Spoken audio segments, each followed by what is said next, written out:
All right, folks, we're going to go ahead and get started. Thank you very much for coming. I appreciate everybody joining me today. Welcome to the one of the last days of 2025. Very exciting. I thought I'd get together a bunch of us to talk a little bit about what I'm seeing in the new year for 2026 for founders. So I put together this quick talk about well, the five things that startup founders really need to know in 2026. Um, I think many of you online know me, but just for those of you who don't, I'll give you a quick introduction about myself. I am Michael Saller. I've been around in the startup community for about 25 years, a little bit more actually. I've founded six companies myself. One went public, two sold, three shut down, crashed and burned. And I learned a lot more from those that shut down than I did from the ones that went well. I've also had about 30 different startup roles and as advisor, investor, executive, board member, et cetera, for a bunch of other startups. And in my tenure as the VP of Product and Engineering for Mass Challenge, I also got to look at a tremendously large amount of data related to startups and ventures that have passed through Mass Challenge over the past 15 years, one of the largest equity or non-equity based accelerators in the world. And so I've seen a lot about startups over the bunch of years, done a lot myself, been very hands-on. And I got to say that this is the most consequential year that I have ever seen. 2025 is the harbinger of a whole new era.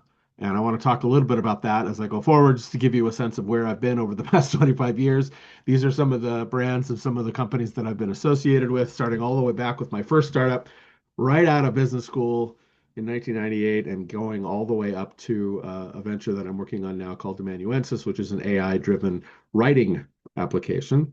And there are a whole bunch of other things in there you can probably see that I've been around and done this a bunch of times in a bunch of different industries and a bunch of different capacities. Usually, I'm the product and engineering guy, the technical founder or the technical co-founder.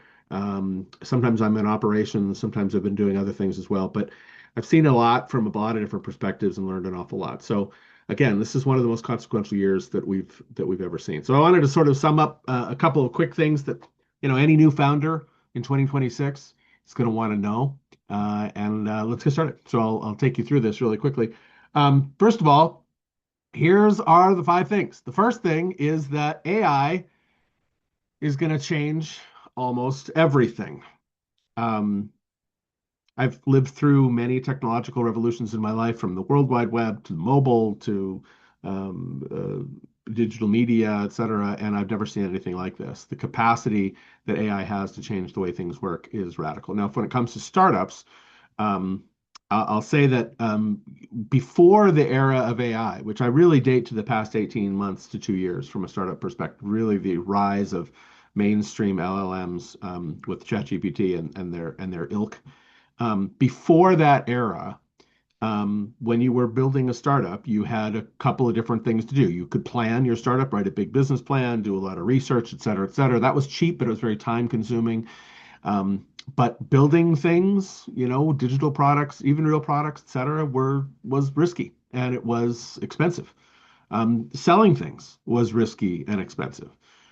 But now, in the era of AI, it turns out that the planning process is actually still very time consuming, but it's really a look back.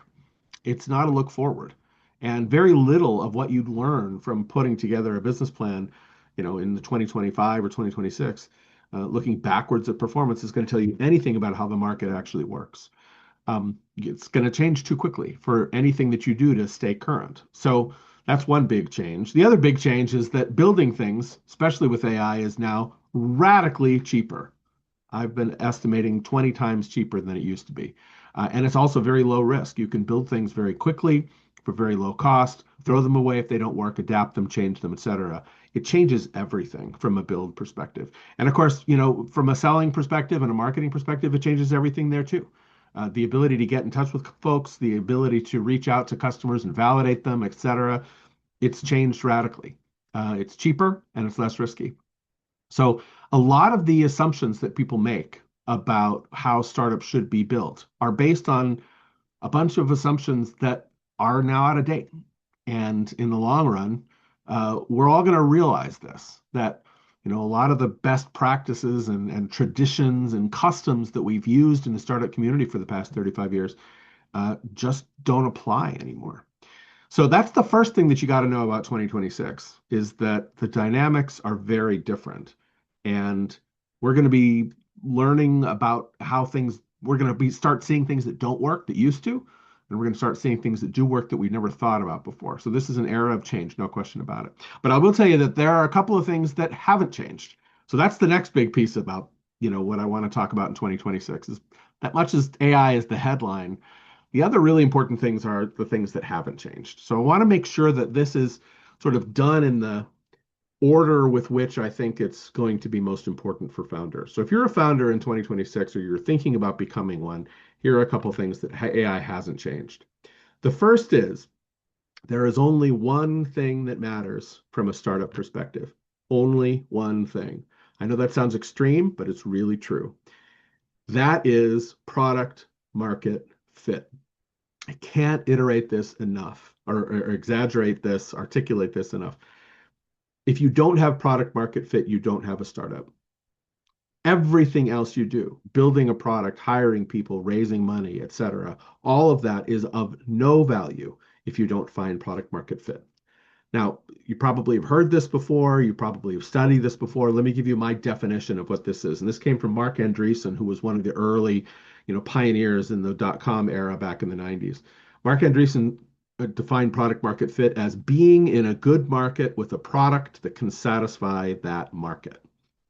That's a pretty broad way of looking at this, but I think it's an important one to think about. When you start feeling product market fit, when you start feeling that you are in a good market and that market likes what you're building, then you've got something. Until then, you're just floating around. So let me give you my metaphor that goes along with this that I use. If you think about it, the market, any market for any product in any space is really just like an ocean. It's big, it's powerful, it's unpredictable, it's always changing, it's never the same, and it doesn't care how you want it to work. Best you can do is learn how it works, trial and error, figure it out, try different things, learn the currents, learn the waves, learn the timing of the swells, all those things, and then surf that ocean. To extend the metaphor, though, a startup is really just a rowboat in the middle of that ocean. And in that rowboat are a whole bunch of people sailing around trying to find land, in this case, product market fit, before they run out of resources. That's all a startup is. The sooner you can find product market fit, the more you are no longer a startup. You are now a scale up, and you've achieved the end state of startups. And this is an important, really important thing to do here, or to recognize that no matter what you do, if you don't find product market fit, it is a waste. And so you should be as disciplined as possible at finding product market fit above all other priorities. Sure, there are lots of things you got to take care of, lots of details, but always keep that in mind and go after it with a single-minded, disciplined focus, and you've got a chance at actually surviving this ocean. What happens with a lot of startups is that they start seeking product market fit after they've made a tremendous amount of investment. They've invested in their concept, they've invested in their product, in staff, in shareholder, in investment, shareholders, team, etc. And by then, they've invested so much in a given concept or a given idea that it is very, very difficult to change. Most people start looking for product market fit after they've built a product, after they've planned out their venture, after they've raised a bunch of money, rather than when it is cheap and easy to change at the very beginning. So the number one thing I will say about founders in 2026 is go get your validation. Go find those signs of product market fit before you make any major investments. Now, once you've done that, be aware of the second most important thing that a founder needs to know in this day and age, which is this.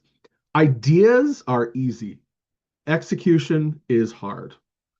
You may have the most brilliant idea for a product, a startup, a company, etc., that you've ever had. It might be absolutely fantastic, but it's just an idea. Until you've actually started validating that idea, have a product, have customers actually doing something in the marketplace, you are just talking.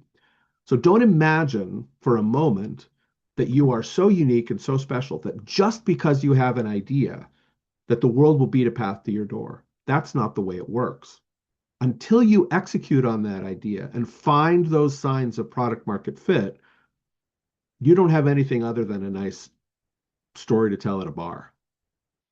Now, once you're thinking this through, once you realize that this is the case, imagine that fantastic business idea that you've got. That's wonderful. Imagine that, scope it out, figure it out. What's the riskiest thing about that venture? What is the thing that you don't have any proof or very little proof that you actually know how to do, that you will actually be able to achieve? Whatever the riskiest part of your idea is, that should be the thing that you focus your time and attention on getting. And I'll tell you right now, that is 90% of the time going to be achieving product market fit. So always remember that your idea is nothing unless you can execute. And you need to execute on the riskiest thing first. There's an idea that Apple had came up with a long time ago about how they handle innovation within their company. They call it the stage gate process. And the idea here is that you actually think about every stage of your project as a gate that you need to pass through. And in order to pass through that gate, you have to de-risk the riskiest thing about your idea. So at the very beginning, you can articulate your vision, you can figure out what you want to do, but you can't build anything until you've actually got some early support from your market for that particular idea. And then once you've got that early support, that early validation for your idea, then you got to go after actual customer signal in the most disciplined way that you can possibly get away with. That's the disciplined approach to product market fit. I've got some ideas that I can share with you at some other point about that. But once you've got that early validation, then you figure out how to make market contact, how to build your product, et cetera. At every level of the stage gate process, you're de-risking the hardest thing for you to prove as part of your venture premise. And only then do you move forward. What ends up happening with a lot of startups is that they actually think way too far ahead. They're starting to build the thing, they're starting to imagine that something's already finished, that it's going to be successful, that people will love what they've got. You've heard this before. If you build it, they will come. That is not the way the world works. And every startup that I've ever seen fail makes a bad set of assumptions about product market fit. They assume they've got it when they don't. They assume they'll get it when they can't. They'll assume that they have it when they actually have something else. And until you really have market validated, signal about your particular product idea, your idea is too risky and it doesn't make any sense for other people to support it. At some point, you will be able to find those things and then you'll be able to move forward with your idea. But concentrate on de-risking the most risky part of your premise early. Don't waste your time and spend money on small things around the edges. Okay, those are the two big ones. Now, the next one is probably almost as important as the others, and that's this one. And this is a lesson that I've learned in hard ways. Entrepreneurship is not about technology. It's not about a product. It's not about price or money or investment or return or tam sam sam or all the other sorts of things that you may have heard about ventures. Entrepreneurship is ultimately, at the end of the day, about people.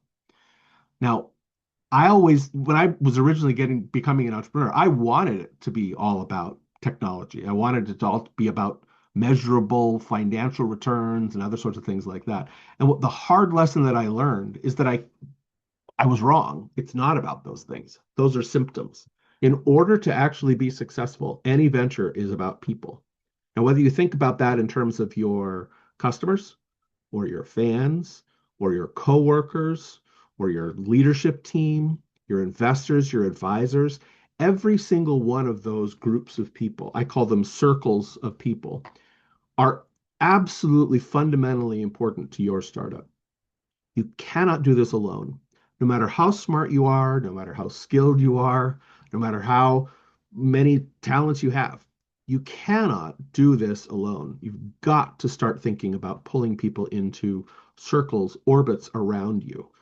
And the sooner you can do that, the better. Do you need a co-founder? Maybe. In a lot of cases, it's really a good idea. Do you need a leadership team? Yes. Do you need every piece of leadership team right away? No, but you do need somebody to help you. Do you need customers? Do you need fans? Do you need advisors? Your entire job as a founder has got to be around thinking about how you can pull people into helping you achieve product market fit and figure out how to, determine the validity of your idea. Can't do it alone. I've tried. I wish it were possible. Can't do it. So they've got to be clever about finding those people. You got to be clever about making sure that those relationships work. You got to make sure that there's trust. You got to make sure that there's mutual benefit for everybody involved. If there's transactions involved, you're paying someone or you're giving them equity or whatever, you got to work all those details out. The point is, you've got to surround yourself with people. Don't ever forget that this is a people business. Okay. So the baseball analogy is no matter how good you are, you can't play all the positions in the field. You may be the best pitcher, best shortstop, the best first baseman, but you can't do all of the above. You can't cover that whole field. So it's always important to have people around you when you do that. All right, so that's number 4. Here's the 5th thing that everybody who's a founder in 2026 needs to know. Here's how to get funded. This is one of the first questions that a lot of founders ask, and I think it's a vestige of some of those old-fashioned ways of thinking about things where I have an idea, if I can get someone to invest in it, then everything will just work. That is absolutely not true. Here's how to get funded in 2026. Number 1, be rich. If you're rich and you have your own money, then you don't need to worry about any of this. You can fund your own idea on the strength of no validation, no support, no people, no nothing. So that's option number 1 is get yourself funded by being rich. All right, if that's not going to happen for you, if you're not in that category, then the second option is to have a rich uncle. Because that's the second way that you can get past all this. Just convince somebody who thinks that you're awesome, that you're going to be awesome in this next version of things, and that they are, emotionally bound to you and are going to contribute the money to get yourself funded. If you have a rich uncle, you don't need to worry about validation. You don't need to worry about people. You don't need to worry about your premise, your idea. Just go get the money from somebody that is in your family. All right. If that's not you, and you don't have a rich uncle, then here's the third way. Have a history of making other people rich. This is what happens with second-time founders who have had a good exit, is that they've successfully managed to convince people that they have what it takes to make the next iteration of people rich. If you have a history of making people rich, of having good exits from your startup, the odds are pretty good. The people will fund you, not necessarily based on your idea, but based on your track record. Now, if this doesn't apply to you either, none of these 3, let me tell you the 4th, almost guaranteed way to get funded, and that's product market fit. If all else fails and you're not rich, you don't have a rich uncle, and you've never made someone else rich before, then go out and get that traction. Go get those customers who want what you have and are willing to pay you for it. The trump card in every investor presentation, every investor campaign, every roadshow that I've ever seen, the more traction you have, the more product market fit evidence that you've got, the more likely you are to get funded. And that applies to big funding rounds, small funding rounds, et cetera. The more traction you have, the more likely you are to find funding. So don't try to get funding before you have that traction. Go out and get the traction first. Get small amounts of traction, ask for small amounts of money. Get large amounts of traction, ask for more money. That stage gate process that I showed you a second ago is exactly when you should be raising money. Once you've made it through one of those gates and you've validated that you've got product market fit for your idea, you can go out and get another round. Until then, you got to find another way. I advise people not to quit their day jobs until they have a little bit of traction. I advise people to actually not burn out all their savings, too quickly before they've actually validated these product market fit gates. I advise people very, very strongly, don't burn your resources. Be as lean and as diligent and as cheap as you possibly can in figuring out how to get yourself some product market fit traction evidence. Then you have the possibility of going out and raising money. Now, the details of raising money are difficult. There's a whole another chapter in that, and we can go into that at some other point in the future. But I'll tell you right now, the goal here is don't try to raise money until you've got that traction, or unless you have those first 3 things locked down as a fundraising opportunity. All right, there you go.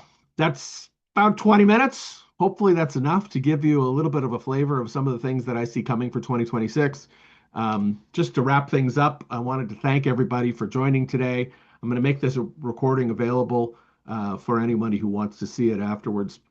And we'll do this again. We'll do this again in a bunch of ways.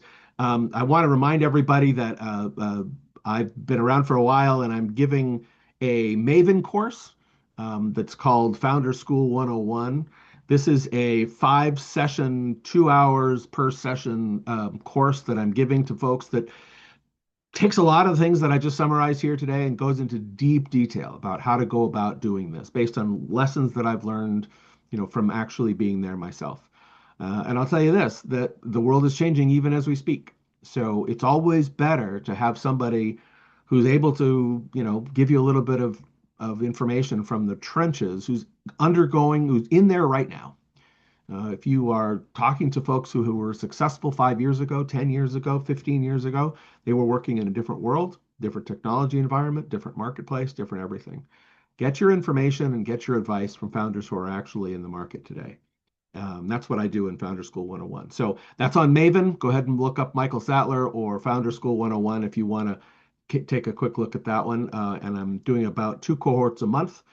So if anybody's interested in coming in and really getting a little bit of training before you go out and try and do this, I'd very much advise it.